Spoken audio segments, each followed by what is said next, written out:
코로나19로 마스크를 오래 쓰면서 두통을 호소하는 사람이 많아지고 있다. 혈중 산소 농도가 낮아지면서 두통이 발생하는 경우인데 마스크를 벗고도 두통이 오랜 시간 지속된다면 질환을 의심해 볼 필요가 있고 편두통일 수도 있다고.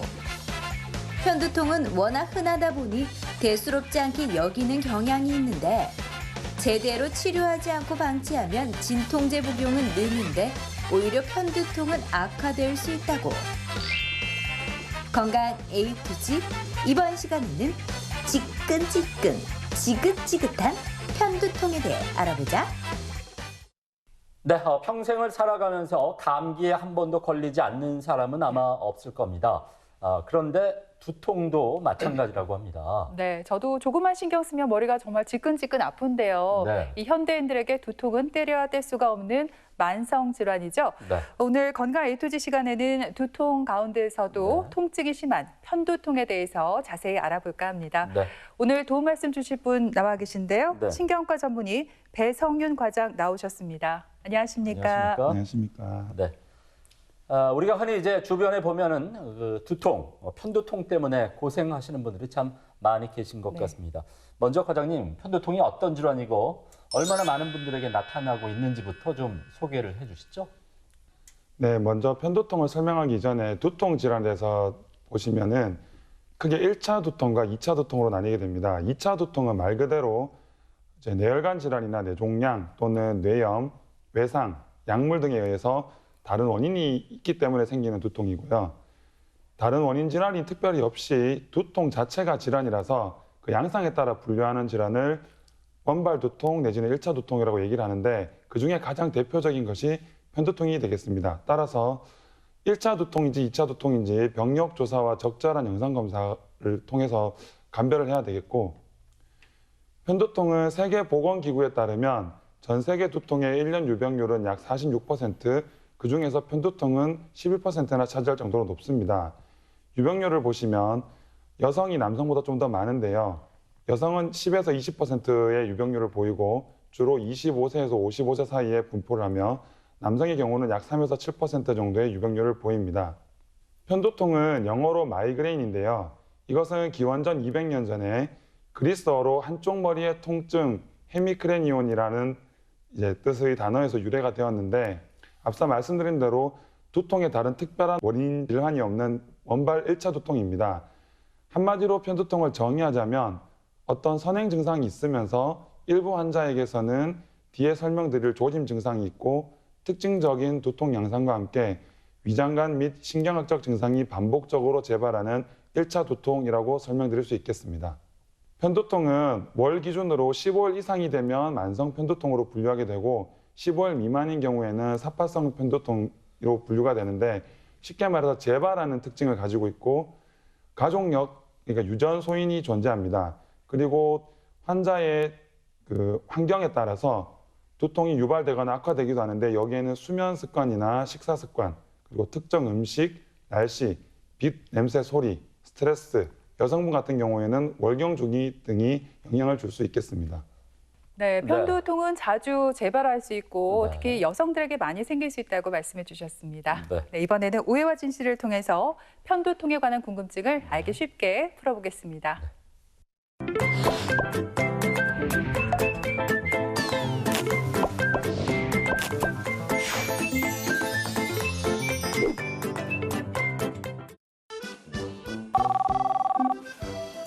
엄마네. 엄마. 우리 딸 뭐하니? 뭐 하기는 그냥 집에서 TV나 보고 있는 거지 뭐. 아, 그런데 요 추석 때 소연이랑 제보 온다 하더나 어쩐다 하더나. 우리도 시간 맞춰 가야 안 되겠나? 아니 내가 그냥 오지 말라 그랬다니까. 너도 그냥 올 생각하지 말고 그냥 집에서 쉬어. 안 그래도 정부에서도 이번 추석 때 뭐 대이동 삼가하자 뭐 이런 얘기 나오는데 그래 우리도 거기에 동참해야 되지 않겠어? 그런 의미에서 그냥 명절이고 하니까 그냥 우리 딸 엄마 아빠를 위해서 소고기랑 돈만 주고 보냈으면 좋겠네. 아니, 내가 그렇게 얘기하지 말라고 했지? 엄마가 말 안 해도 붙여준다, 붙여줘. 우리한테 뭐 소고기가 돈 맡겨놨나 진짜? 그리고 밥 해주는 게 뭐가 그래 귀찮노? 맨날 귀찮다고 나가서 사무라 하고 1년에 딱 2번인데 정말 내가 면접 때마다 정말 부끄러워 죽겠다. 정말 속도 상하고. 아니 지금 너 지금 말이라고 하니? 너도 엄마 나이 돼봐봐. 명절 때 와가지고 사람 식구가 몇이니?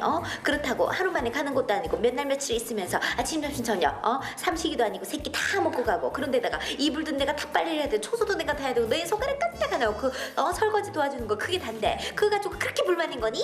와 진짜 섭섭하다 엄마. 진짜 딸이니까 참는다. 엄마 진짜 소연이하고 재고 오면 그런 소리 하지 마라 앞에서. 알겠나? 됐고 이번에는 다 안 오기로 됐고 진짜 딸 다 필요 없거든. 그래서 이번 명절에는 아빠랑 나랑 그냥 제주도 가기로 했으니까 소고기도 정말 다 필요 없고 돈이나 붙여줘 여행 가게. 뭐 제주도 여행 간다고? 아니 뉴스에서 지금 코로나 때문에 추석 명절에 가족들 다 모이지 말라고 그렇게 지침이 내려왔구만은 다들 얼싸좋네 하고 지금 제주도 여행 가고 여수 여행 가고 강원도 여행 가고 뭐 난리 났어 진짜.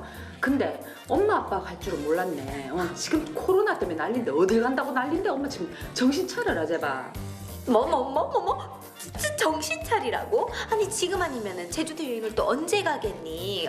그리고 불안하니까 마스크 꼭 끼고 안전하게 갈 거니까 걱정하지 말고 돈이나 붙여 돈이나. 됐다. 그렇게 귀찮아하면서 놀러나 다니면서 딸한테 용돈 받을 힘은 있나? 아빠랑 둘이 제주도를 가든지 제주도 가서 살든지 눌러 앉았든지 마음대로 해라. 나 끊는다. 아버님 추석 때 아버님이랑 제주도 여행 가신대? 딱하네. 아니 정부에서 코로나 때문에 먼저 가족 친지들 모이지 말라고 난리인데 지금 다들 여행 간다고 난리고 말이 되나 그게? 어차피 비행기 표랑 숙소 다 예약하신 거 아이가? 그냥 그만 짜증내고 기분 좋게 다녀오시라 해라. 몰라. 나 진짜 난 엄마랑 통하면 이렇게 머리가 아프다 정말. 자기 맨날 한쪽 머리 아프다 하는 거 그 편두통이라니까. 응? 아이 자꾸 약국 가서 약 사 먹지 말고 병원 가서 검사 한번 받아봐라. 병원은 무슨 병원 가면 돈이지. 약 먹으면 괜찮아지는데 말라고 병원 가나 어떻으노? 말도 안 돼 소리 하고 있다 진짜. 자기야 왜? 우리도 그러지 말고 이번 추석에 그냥 여행이나 갔다 올까? 뭐 속초나 강릉 이런 데 어떤데? 저 어이가 없어가지고 정말 어머님이 퍽이나 갔다 오라 하겠다. 그나저나 이번 추석 명절 때 내려가서 나를 팽개치고 또 고향 친구 만나니 많이 하면서 나갈 생각 죽어도 하지 마라. 아니 1월 달이면 그 고향 친구들 언제 만나는데? 진짜 나도 추석 명절 때 이렇게 쉴 수 있을 때 친구들 만나가지고 고향 친구들 만나가지고 술도 한잔 하고 싶고 놀고 싶고 그렇다. 나는 뭐 가서 전부 치고 싶은지 아나. 사람 진짜 이기적으로 그렇게 하지 마라. 나가기만 해라. 내 진짜 가만히 있을 거다. 저는 완전 다 얼굴에 딱 발라.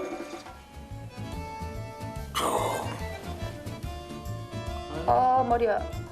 난 정말 남편이나 엄마나 나는 왜 인생이 이러냐고 정말. 뭘 그래? 병원 가라 해도 병원은 가지도 안 하고 있지. 약 먹으면 된다. 병원 무슨 병원? 내 놔두고 나갈 생각이 나지 마라. 약 먹지 말고 병원이나 가라.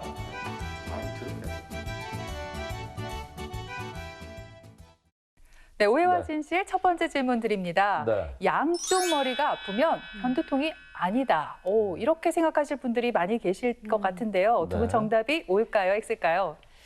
저는 문제를 딱 들으니까 왜 이렇게 쉽지? 이런 생각을 했어요. 편두통, 그러니까 이름 그대로 이 편측에 두통이 생기는 걸 저는 편두통이라고 생각을 하거든요. 그러니까 양쪽 머리가 아니라 한쪽 머리가 아프면 그건 편두통이다. 이렇게 생각을 해야 할 것 같아요. 우리 예은 씨가 이제 아무래도 과장님께서 이름의 유래를 알려주셨으니까 네네. 너무 한쪽으로 지금 너무 좀 쏠려 있는 것 같거든요. 저는 오히려 양쪽 머리가 다 아파도 편두통이지 않을까라는 생각이 들어서 X일 것 같습니다. 과장님, 누가 정답일까요? 누가 정답이에요? 네, 이번 질문은 철원시켜서 맞추셨습니다. 네, 편두통의 진단에 대해서 지금부터 설명을 드릴 텐데요. 두통이 있기 전에 선행 증상으로 기분 변화가 있거나 집중력이 떨어지고 피로와 하품이 동반되기도 하고 갈증이나 소변 대변 습관의 변화, 그리고 가벼운 두통, 그리고 뒷목의 뻣뻣함, 그리고 주변 자극에 대해서 민감하고 속도 뭔가 더부룩하고 자꾸 어지럽고 이런 증상들이 있는데 편두통의 진단 기준은 아니지만 편두통인지 의심을 해볼 만한 상황이고 뒤에 설명드릴 조짐의 유무에 따라서 분류하고 진단을 합니다. 조짐이 없는 편두통인데요. 다음과 같은 두통이 5번 이상 발생할 경우에 편두통을 진단하게 됩니다. 기본적으로 두통이 4시간에서 3일 정도 지속이 될 수 있고 다음 중 2가지 이상입니다. 여기에 이제 퀴즈의 답변이 있는데요. 머리 한쪽이 아픈 게 진단 기준에 들어가긴 하지만 이것을 포함하지 않더라도 편두통 진단이 가능합니다. 실제로 편두통 환자의 약 절반 정도만 한쪽 머리에 통증을 호소하고 나머지는 부위가 옮겨 다니거나 양측을 아프다고 이야기하시는 분들도 많습니다. 그리고 욱신욱신 심장 박동 뛰듯이 아프고 활동에 지장을 줄 만한 중등도 이상의 통증 강도를 호소하며 일상생활에 의해 두통이 악화되기 때문에 이를 회피하려고 하는 성향이 있습니다. 이 4가지 중에 2가지 이상을 가지고 있으면서 두통이 있는 동안에 다음 중 1가지 증상을 호소하면 진단하게 됩니다.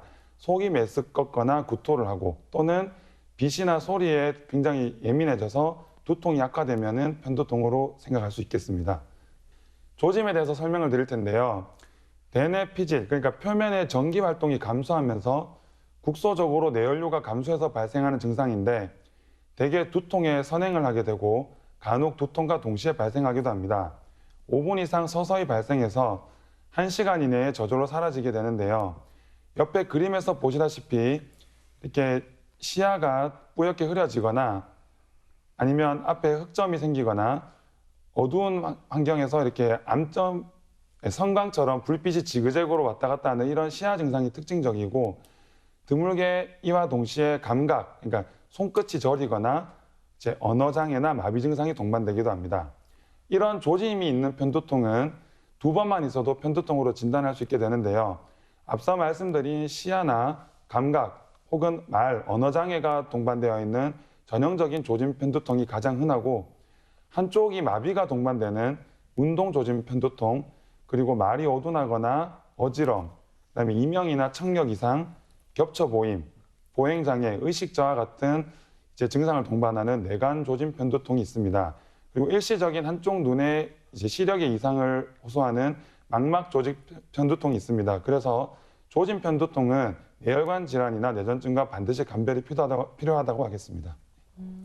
네, 편두통은 지금 소개를 해드린 것처럼 이름 때문에 한쪽 머리만 아픈 경우로 이렇게 오해하기 쉬운데 양쪽이 다 아픈 경우도 이렇게 있을 수 있기 때문에 정확한 진단이 무엇보다 필요하다 이런 설명을 해주셨습니다. 네. 그렇다면은 과장님, 편두통은 도대체 왜 생기는 걸까요? 편두통의 발생 기전에 대해서 설명드리겠습니다. 편두통은 대뇌 피질, 그러니까 표면의 비정상적인 흥분 때문에 발생한다고 아시면 되겠는데 편두통 환자분의 뇌는 평소에도 예민하고 쉽게 흥분하는 상태를 유지합니다. 밑에 그래프를 보시면 두통 시간에 따라서 뇌혈류량의 변화를 보여주는 그래프인데요. 뇌혈류량이 감소하게 되면서 조짐이 생기고 두통이 시작하지만 실질적으로 두통이 한창 있을 때는 뇌혈류량이 평소보다 증가하게 됩니다. 그러다가 두통이 호전되고 없어질 때쯤 다시 뇌혈류량이 정상으로 돌아오게 되는데요.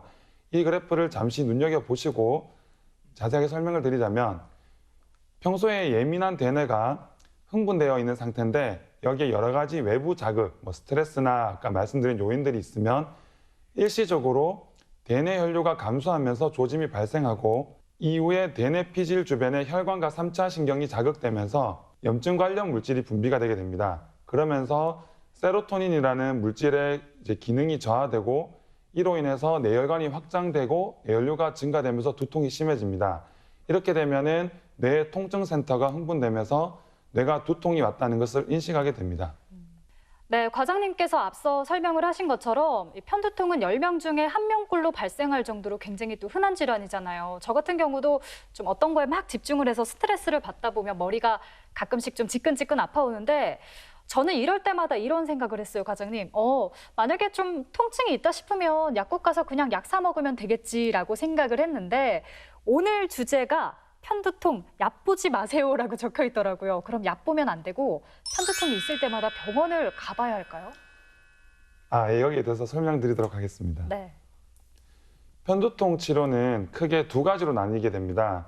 아플 당시에 치료하는 급성기 치료가 있고 두통의 빈도와 강도를 줄이기 위한 예방치료로 나뉘게 되는데 진통제를 찾는 횟수를 최대한 줄이는 게 치료의 목표이고 이와 함께 유발 악화 요인을 피하도록 생활 습관을 교정하는 것이 중요하겠습니다. 편두통의 급성기 치료는 크게 세 가지로 나뉘는데 이제 단순 진통제라고 해서 이제 약이나 주사가 있고요. 빠른 효과를 가지지만 짧은 지속 시간을 갖는 게 이제 많이 들어보신 타이레놀, 그다음에 아스피린, 그다음에 이부프로펜, 디클로페낙, 케토롤락 이런 한 번쯤은 들어보실 법한 그런 약들이 있고 반면에 효과는 조금 느리게 나타나지만 지속 시간이 길어서 오랫동안 두통을 이렇게 나술 수 있는 나프록센이라는 약이 있습니다. 그리고 이런 단순 진통제를 이렇게 적절하게 조합했는 복합 진통제가 이제 시중에 많이 나와 있는데요.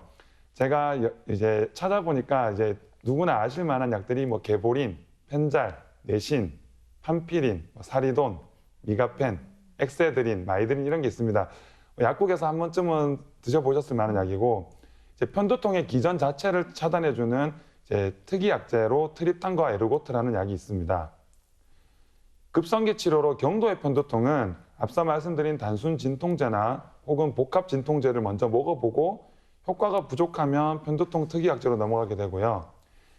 중등도 이상의 심한 편두통이나 또는 이미 약국에서 일반 의약품을 먹어봤는데 치료 효과가 부족하면은 처음부터 바로 편두통 특이약제로 넘어가기도 합니다.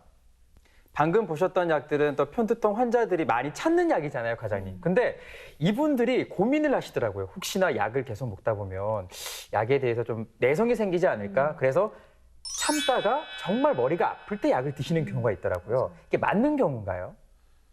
거기에 대해서 설명을 드리도록 하겠습니다.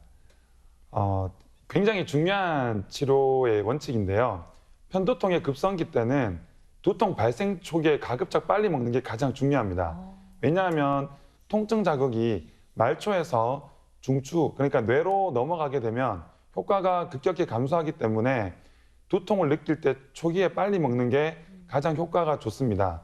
대신에 이제 복용 횟수가 평균 주 2회를 넘지 않도록 주의해야 됩니다. 왜냐하면 주 2회가 계속 넘도록 진통제를 찾게 되면 약물 과용 두통이 발생하기 때문인데요. 이를 예방하기 위해서도 두통으로 인한 복용 횟수가 주 2회가 넘어가게 되면 예방 치료를 바로 고려를 해야 합니다. 약물이 효과가 있는지 판정하는 기준은 2시간이고 2시간 이후에도 두통이 지속되는지 그리고 두통이 없어졌더라도 24시간 내에 재발이 발생하는지 그리고 약물의 부작용은 없는지 약제 효과가 매번 일관되게 나오는지가 중요한 포인트가 되겠습니다.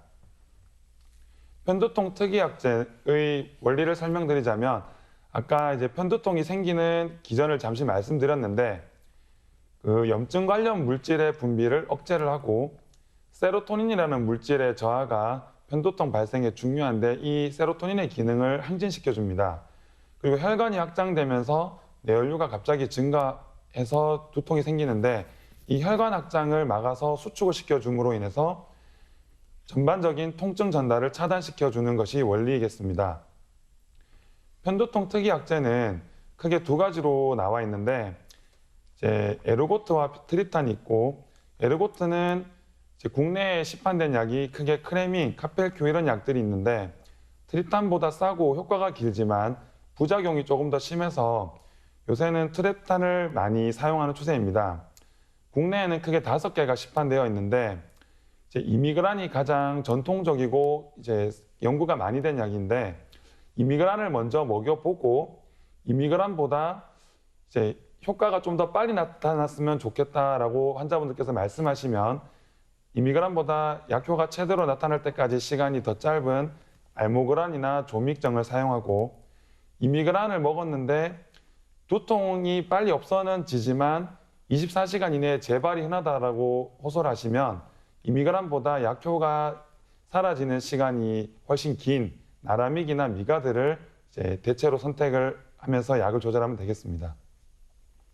트립탄의 부작용을 설명드리자면 이제 약을 처음 드셨을 때 혈관 수축 효과가 있어서 가슴이나 목 등의 저림감, 화끈거림, 압박감 등이 있는데요. 대부분 일시적이고 경한 증상이고 치명적인 부작용은 아니니까 안심하셔도 됩니다. 젊거나 중년 여성에게서 잘 발생을 하고 만약에 이러한 증상이 생기면 처음에 사용했던 것과 다른 종류의 트립탄으로 변경을 해보면 되겠습니다. 그리고 중추신경계 부작용으로 피로나 졸림, 어지러움 등이 있지만 대개는 큰 문제가 없습니다. 앞서 말씀드린 혈관 수축 효과 때문에 임산부나 수유 중에는 트립탄 사용을 하지 못하고요. 고혈압이나 심장 내 말초혈관 질환을 갖고 계신 분들은 사용을 할 수가 없습니다. 그리고 이제 뇌혈관 질환과 비슷한 증상을 유발하는 비전형적인 편두통, 아까 이제 편측 마비를 이렇게 호소할 수 있는 운동 편두통이나 구음 장애 같은 증상을 일으키는 기저 편두통, 그리고 망막 편두통 같은 경우는 사용을 할 수가 없고 18세 미만 소아청소년은 우선 트립탄을 사용할 수가 없었는데 알모그란의 경우에는 현재 이제 소아청소년에게도 허가가 되어 있습니다. 그리고 일부 정신과 약제와의 병용은 금기이기 때문에 반드시 의사와 상담을 하셔야 되겠습니다. 네, 사실 편두통은 겪어보지 못한 사람들은 절대 모른다고 하죠. 네. 뭐 심할 때는 출산의 고통과 맞먹는다 이런 말도 있는데 그래서 그런지 편두통은 일반 두통과 다르게 예방 치료가 있다고 들었습니다. 네. 이렇게 예방 치료를 하면 완치가 될 수 있을까요? 적절한 급성기 치료에도 삶의 질이 현저하게 떨어지는 경우에 그리고 앞서 말씀드린 대로 주 2회 이상, 그러니까 평균적으로 한 달에 두통이 8일 이상 발생하는 경우 그리고 편두통 특이 약물을 썼음에도 불구하고 효과가 없거나 그런 약을 사용할 수 없는 경우에 편두통 예방 치료를 고려합니다. 실제로 편두통 예방 치료가 필요한 경우는 전체의 약 40% 정도지만 실제로는 환자분들의 약 10% 전후만 시행을 하고 있는 실태이고 병원 방문 편두통 환자의 약 60%는 예방 치료의 대상이라는 연구 결과도 있습니다. 편두통 예방 치료의 목적은 두통의 완전한 소실이 아닙니다. 두통의 빈도, 지속시간, 강도를 50% 이하로 완화하는 게 주 목적이고 진통제 남용을 줄여서 만성 매일 두통으로 변경되는 것을 방지하고 전체적인 치료 비용의 감소가 목적이 되겠습니다. 예방치료 효과가 이제 언제 나타나냐가 굉장히 중요한데 치료 시작하고 최소 2주에서 3주 정도가 지나야 나타나고 통상적으로 2, 3개월 정도는 지나야 약효가 나타나기 때문에 일주일 정도 치료해보고 효과가 없다고 병원을 이리저리 옮겨 다니시는 것은 좋은 방법이 아닙니다. 이제 담당하는 의사 선생님을 믿고 적어도 2, 3개월 이상 치료를 해보고 효과가 나타나면은 4개월에서 6개월 정도 약을 지속하다가 1, 2주 내지는 2, 4주에 걸쳐서 서서히 감량을 하면 되겠습니다. 편두통의 예방 치료는 대개 경구 약제인데요. 동반 질환과 환자 상태를 고려하여 선택을 하게 되고 인데놀이라고 하는 약이 있는데 이와 비슷한 계열의 베타 차단제가 가장 많이 사용되고 일부 환자들의 경우에는 항경련제 또는 경우에 따라서 항우울제와 칼슘 통로 차단제도 사용을 하게 됩니다. 여기 보시면은 이제 환자분들 중에 평소에 내가 먹는 약에 이런 게 있다 이런 생각이 드실까 해서 혹시나 약을 그림으로 담아봤는데 이런 약들이 쓰일 수 있고요. 이제 주사 치료로는 크게 보톡스 치료와 엠겔리티 주사가 있습니다. 보톡스는 이제 얼굴과 뒷목에 31군데 부위에 약 3개월마다 주사를 놓게 되고 염증 관련 물질을 억제하고 통증 자극의 신경 전달을 차단하는 원리를 이용하게 됩니다. 최근에 이제 신약이 나온 게 엠갤러티라는 주사인데요. 월 1회마다 주사를 놓게 되고 역시나 염증 관련 물질을 억제하는 이런 기전이 있는데 아직은 많이 상용화되지 않았지만 효과가 좋다라는 연구가 많아서 앞으로 기대가 모아지는 약입니다. 편두통의 예방치료와 함께 생활치료도 중요한데 규칙적인 수면과 식사 습관이 중요하겠습니다. 과식이나 지나친 다이어트는 피하도록 하고 이제 본인 컨디션을 잘 조절할 수 있도록 날씨와 스트레스도 이제 조절을 잘 하는 것이 좋겠습니다. 그리고 편두통 환자분들은 빛이나 소리, 냄새에 민감하기 때문에 너무 향이 진한 화장품이나 향수는 피하는 것이 좋겠고 각종 음식이 또 영향을 줄 수 있는데 이 모든 음식을 다 먹지 말라는 것이 아니고 통상적으로 MSG나 또는 너무 많은 양의 커피 그리고 많은 양의 초콜릿이나 카페인은 피하는 것이 좋고 술 중에서는 레드와인은 좀 피하는 것이 좋겠습니다. 그리고 가공육류도 이제 편두통이 있는 시기에는 좀 피하는 것이 좋을 것 같고 여기에 적힌 여러 가지 음식 중에 본인이 좋아하는 음식이 있다면 편두통 환자분들께서는 좀 주의를 하시는 게 좋겠습니다. 그리고 무리가 되지 않는 선에서는 적당한 유산소 운동도 같이 하시는 것이 좋겠습니다. 자, 이번엔 계속해서 오해와 진실을 통해서 편두통에 관한 궁금증을 속 시원히 해결해 보겠습니다. 약 먹어야 되네. 자기가 약 좀 가져왔나? 아이, 이따가. 언니, 또 머리 아파요? 아니야. 두통약 아니고 그 피임약, 경구 피임약. 누가 좀 묶으면 될 건데. 그러면 좀 그 약 안 먹으면 될 건데. 아니, 정관 수술한 형님들이 얘기를 하잖아. 그렇게 아프다고.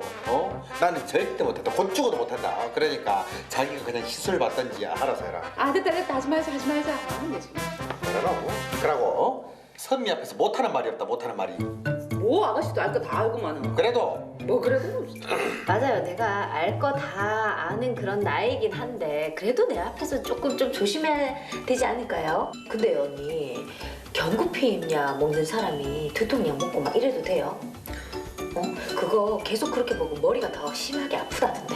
어쩐지. 요즘 계속 두통이 더 심해지고 있다니까요. 에이 진짜 이래도 안 갈 거가. 이래도 안 갈 거가.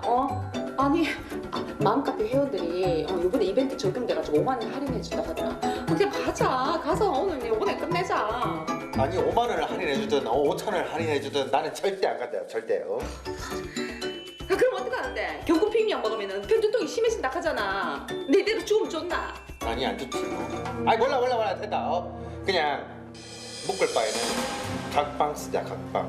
각방 쓸 방이 없는데. 그래 방이 없지. 이번 기회에 선미야. 네 그만 나가라. 나가 독립해라. 네 방 오빠가 좀 쓰자. 아니 두 사람이 왜 또 내한테 그러는데? 요즘에 코로나 때문에 밖에 나가기도 힘든데. 그리고 추석 앞두고 내보고 자꾸 이렇게 나가라 들으라 이럴래 진짜 정없이. 아가씨 네. 곧 명절이잖아요. 네. 훈훈하게 지내고 싶어요. 그럼요. 아가씨가 나가든지 아니면 오빠가 묻든지 아가씨가 책임지고 결정을 내리세요. 5만 원 더 줄게. 묶어라. 와 남는 장사네. 뭐가 남편 장사인지 안 해. 뭐? 아니 싫다니까 아프다니까. 내 병원 싫어하는 거 알잖아. 언니한테 맞고 아플래? 그냥 가서 아플래? 그냥 가서 아픈 게 나은 거 같은데. 그치? 그건 그런 거 같은데. 그래도 너무 아프단 말이야. 싫다. 아가씨가 나갈래요? 오빠 왜? 10만 원. 더 이상 안 된다. 플러스 10만 원. 그것도 석 달. 석 달. 새 달달이 준다고? 그래. 10만 원씩? 그래. 콜. 네, 오해와 진실 오늘 두 번째 문제는 편두통 환자는 경구피임약을 먹으면 안 된다입니다. 김철원 씨, 장리연 씨, 네. 정답 O일까요, X일까요? 저는 근데 먹으면 안 된다고 생각을 해서 정답 O라고 생각을 했어요. 이 경구피임약 안에는 여성 호르몬인 에스트로겐이 포함이 돼 있는데 이게 편두통을 악화시킬 수 있다고 들었어요. 어디서 들었는지는 잘 모르겠는데. 그리고 제 이제 주변 지인들을 보면 이 피임을 목적으로 경구피임약을 먹는 여성분들이 있거든요. 근데 원래 두통을 가지고 있었는데 이게 더 심해져서 약을 끊었다는 분도 계시더라고요. 저는 O라고 생각을 해요. 어디서 들은지 모르겠다고 하셨죠? 모르겠어요. 꿈에서 들었을 거예요. 꿈은 반대거든요. 아. 네. 제가 여기 관련해서 신문 기사를 예전에 본 적이 있어요. 진짜요? 프랑스 같은 네. 경우에는 경구피임약 이 복용률이 40% 정도인데 우리나라는 3%밖에 안 된대요. 아무래도 이 약의 부작용에 관한 우려 때문일 것 같은데 이 저용약의 경구피임약을 과장님 뭐 먹는다고 해서 두통이 더 심해진다. 이거야말로 정말 머리 아픈 일이 아닐까 싶어요. 과장님, 누가 정답인가요? X 아닐까요? 예, 이번에는 정답 세모로 하겠습니다. 세모 오시네요. 예, 여기서 설명을 드리겠습니다. 전체 편두통의 약 70%가 가임기 여성입니다. 남성의 3배나 될 정도로 높은데요. 그래서 이제 여성 같은 경우에는 폐경 후에 남녀 유병률이 비슷하고 편두통 환자의 약 10%가 초경 시에 편두통이 같이 생기는 경우가 많습니다. 7에서 14% 정도는 월경 중에만 편두통이 발생하는 경우도 있습니다. 이는 월경 시작 직전에 에스트로겐의 급격한 감소가 편두통 유발에 기여를 하기 때문인데요. 그래서 월경 때만 집중적으로 편두통이 발생하는 환자분들 같은 경우에는 월경 시작 또는 두통 예상 2일 전부터 미니 예방요법으로 약 일주일에서 2주 정도 동안 약을 복용하기도 합니다.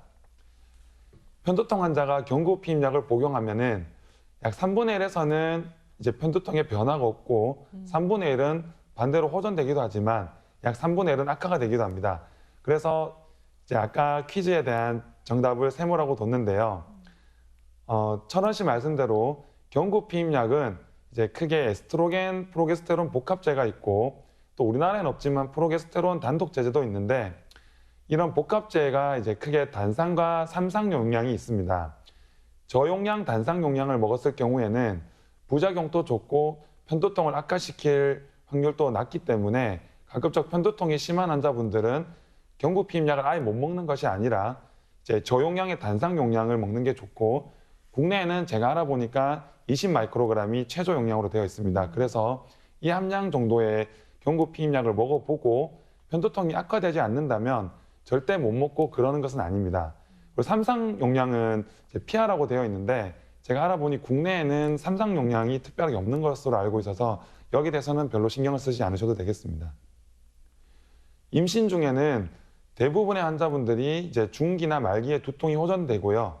급성기 치료일 때는 이제 아무래도 진통제는 앞서 말씀드린 것들을 사용하지 못하고 안전하게 타이레놀 정도만 사용할 수 있고 심한 구토나 탈수가 있게 되면 단순 수액 치료에도 이제 통증과 오심 구토가 호전될 수 있습니다. 이제 편두통의 예방 치료도 무조건 사용을 하는 것이 아니라 탈수가 심해서 태아의 위험이 우려되는 이제 베타 차단제 정도를 고려해 볼 수 있다 이 정도이고 수유 중에도 역시나 타이레놀이 가장 안전한 약이 되겠습니다. 그리고 이제 트립탄, 그러니까 대표적으로 이미그란이 오래된 약이라서 가장 스터디가 많이 되어 있는데 이미그란 복용하고 24시간 이후에는 수유가 가능한 것으로 알려져 있고 에르고트는 금기입니다. 역시나 수유 중 예방 치료는 베타 차단제 이외에는 가급적 사용을 하지 않는 것으로 되어 있습니다. 네, 네. 이 경구 피임약을 드실 때는 네. 부작용이 적은 단상 용량의 피임약을 먹는 게 좋다 이렇게 말씀을 해주셨습니다. 네. 오늘 이렇게 이 편두통에 대해서 여러 가지 알아봤는데요. 네. 과장님 끝으로 방송을 보고 계신 우리 시청자들께 해드리고 싶은 말씀이 있으면 전해주시죠. 네. 예, 끝으로 시청자분들께 꼭 기억하시라고 드리고 싶은 당부의 말씀을 정리했는데요. 우선은 두통이 있으면 편두통이 맞는지가 가장 중요하겠습니다. 이것은 이제 의사의 몫인데 내원하셔서 평소에 이제 두통에 대한 양상을 자세히 물어서 편두통이 맞는지 진단을 하는 것이 중요하겠고 이 과정에서 위험한 2차 두통이 없는지 적절한 영상 검사를 병행하는 것이 좋겠습니다. 그리고 편두통의 급성기 및 예방 치료에서 가장 중요한 것은 두통이 생기면 참지 말고 가급적 빨리 진통제를 복용하되 주 2회, 평균적으로 월 8회 이상은 진통제를 복용하지 않는 것이 좋기 때문에 이런 두통이 잦아지고 심해지면은 의사와 상담하고 적절한 예방 치료를 하는 것이 중요하겠습니다. 그리고 앞서 말씀드린 생활 치료를 잘 숙지하셔서 병행하신다면은 두통의 조절에 도움이 될 것 같습니다. 편두통이 의심되면 참지 말고 꼭 신경과를 방문해 주시기 바랍니다. 자, 이렇게 들으신 것처럼 두통은 누구나 한 번쯤 경험할 정도로 아주 흔한 질환입니다. 네. 하지만 이 편두통은 통증의 강도가 심해서 일상생활에 힘들 수밖에 없습니다. 횟수가 잦고 통증이 심하다면 병원을 찾으셔서 정확한 진단을 꼭 받아보시기 바랍니다. 네, 지금까지 이 시간 도움 말씀에 신경과 전문의 배성윤 과장께서 수고해 주셨습니다. 네. 오늘 고맙습니다. 고맙습니다.